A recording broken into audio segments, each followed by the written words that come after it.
मुलाकात करते हैं हमारे संवाददाता तरुण शर्मा हमारे साथ कार्यक्रम में हो रहे हैं शामिल। और कल होने वाली है सेबी की एक बड़ी अहम बैठक जिसमें कई सारे मुद्दों पर विचार किया जाएगा। पिछले हफ्ते आपको तरुण ने ये बड़ी और एक्सक्लूसिव खबर दी थी एजेंडा के साथ में। अब चूंकि सेबी की बोर्ड बैठक आ चुकी है नजदीक, तो एक बार फिर से जरा रिफ्रेश कर लीजिए इस एजेंडा को कि कल की बोर्ड बैठक में क्या कुछ होने वाला है। तरुण बताएं।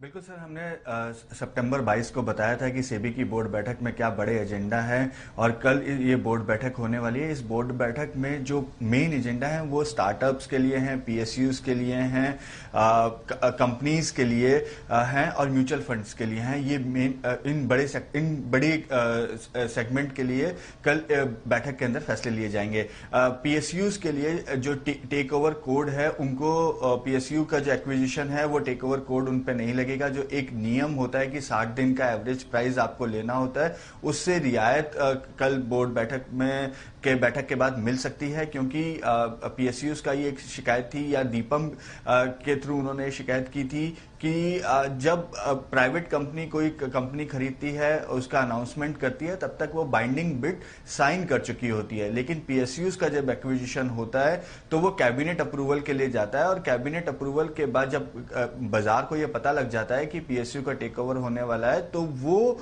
प्राइस उसमें रन अप हो जाता है और उसके बाद टेक ओवर करने की कॉस्ट बढ़ जाती है। तो इसलिए जो 60 दिन का जो एवरेज प्राइस है और वेटेड वॉल्यूम है, उसमें रियायत दी जानी चाहिए। सेबी ने इस पर डिस्कशन पेपर भी निकाला था और अब उस पर कल फैसला होता हुआ दिखाई देगा।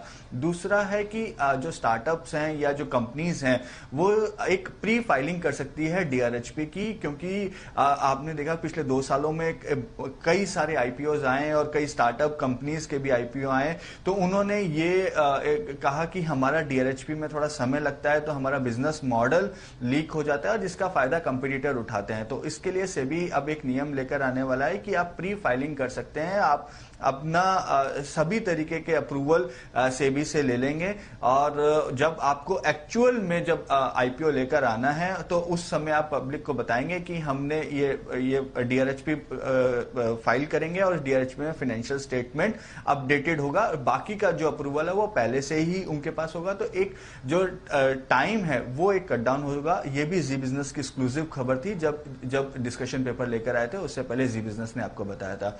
तीसरा, अभी हाल ही में हमने देखा कि कई सारे केएमपीज या जो मैनेजमेंट में वापस उनको रीअपॉइंट करने के लिए स्पेशल रेजोल्यूशन लेकर आए, लेकिन वो रेजोल्यूशन पास नहीं हो पा रहे थे। तो इस तरीके की समस्याओं कंपनी जो फेस करती हैं, उस पर सेबी का क्या व्यू हो सकता है, किस तरीके से इसको सेटल किया जाए। तो इसके लिए एक डिस्कशन पेपर आने की भी उम्मीद है कि जो स्पेशल रेजोल्यूशन है वो माइनॉरिटी में मेजॉरिटी जो होगा उसके बाद उस स्पेशल रेजोल्यूशन की मंजूरी दी जा सकती है।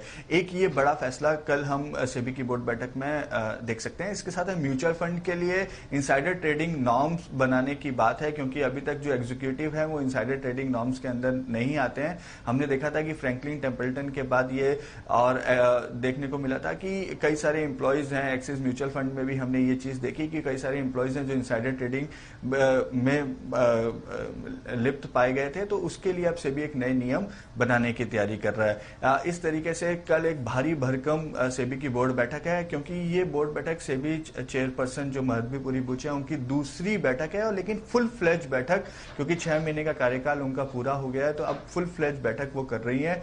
तो इसमें ये बड़े फैसले होने की उम्मीद है।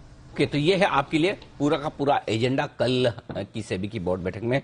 ढेर सारा एजेंडा, लंबी बैठक चलेगी, ये आप मान